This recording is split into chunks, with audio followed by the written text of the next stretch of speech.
عن الصعب بن جثامة الليثي رضي الله عنه أنه أهدى إلى النبي صلى الله عليه وسلم حمارا وحشيا وهو بالأبواء أو بودان فرده عليه، فلما رأى ما في وجهه قال: إنا لم نرده عليك إلا أننا حرم.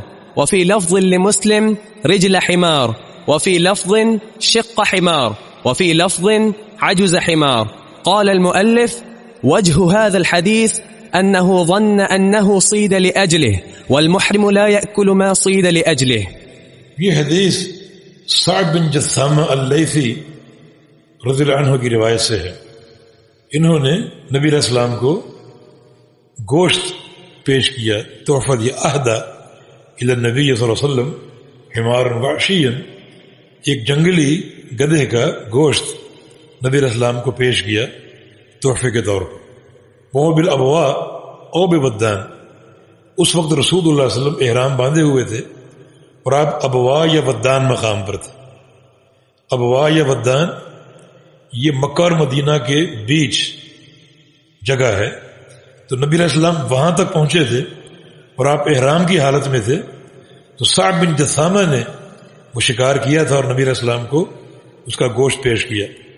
فردہ علیہ، تو رسول اللہ علیہ وسلم نے وہ رد کر دیا، لوٹا دیا، واپس کر دیا اور قبول نہیں فرمایا.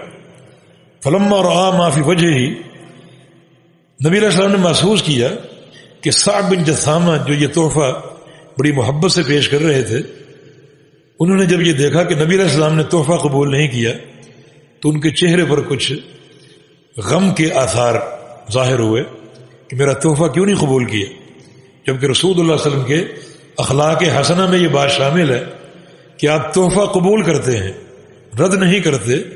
تو آخر مجھ میں ایسی کیا کمی آپ نے دیکھی کہ میرا تحفہ آپ نے قبول نہیں کیا؟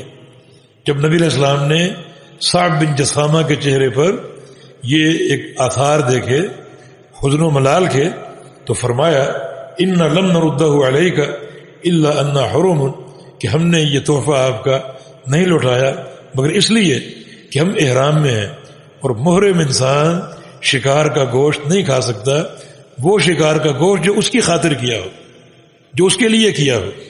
تو ہمیں ایسا محسوس ہوتا ہے اے صعب بن جثامہ کہ تم نے یہ شکار کیا ہمیں یہ تحفہ پیش کرنے کے لیے، اور محرم ایسا گوشت نہیں کھا سکتا جو شکار اس کی خاطر کیا ہو. صحیح مسلم میں اس حدیث میں یعنی امانت کا ایک تقاضا پورا کیا گیا اور حدیث کی جو الفاظ امام مسلم تک پہنچے وہ سارے بیان کیے.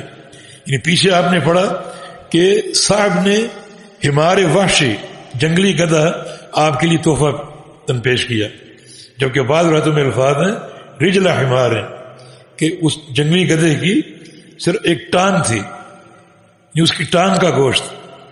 اور ایک لفظ میں یہ الفاظ میں شقہ حمار ہے، اس کے ایک پہلو کا گوشت. اور ایک روایت میں یہ الفاظ بھی ہیں کہ اجودہ حمار ہے کہ اس کی پشت کا جو گوشت ہے وہ پیش کیا.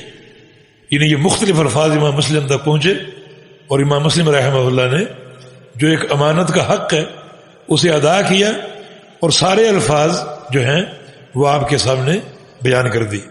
لیکن یہ جو اختلاف ہوتا ہے یہ نقصان دہ نہیں ہے حدیث کی صحت کے لیے. حاصل یہ ہے کہ شکار کیا ہوا جنگلی گدھے کا گوشت آپ کو پیش کیا گیا. کچھ لوگوں نے سمجھا کہ شاید یہ جو بوٹیاں ہیں یہ ران کے گوشت کی، اور کچھ نے سمجھا کہ شاید یہ پہلو کے گوشت کی، اور کچھ نے سمجھا شاید یہ جو پشت کا گوشت ہے اس کی ہیں. یہ فہم یا ایک رویت یا مشاہدے کی خطا ہو سکتی ہے، لیکن اس قسم کا تعارض جو ہے وہ حدیث کے ضعف کا سبب نہیں بنتا. امام مقدسی رحمہ اللہ نے ان دونوں حدیثوں میں ایک جمع جو ہے وہ آپ کے سامنے پیش کی کہ پیچھے جو حدیث گزری اس میں اللہ کے رسول صلی اللہ علیہ وسلم نے شکار کا گوشت تناول فرمایا، اس حدیث میں آپ نے رد کر دی.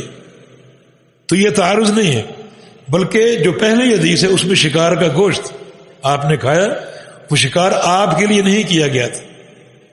تو شکار اگر محرم کے لیے کیا جائے تو اس کو نہیں کھا سکتے. اس حدیث میں جو آپ نے قبول نہیں کیا، اس لیے قبول نہیں کیا کہ آپ کو یہ جو تھا وہ گمان تھا کہ کہ یہ شکار ہمارے لیے صاحب نے کیا ہے، ہمیں تحفہ پیش کرنے کے لیے، تو محرم ایسا شکار نہیں کھا سکتا. جی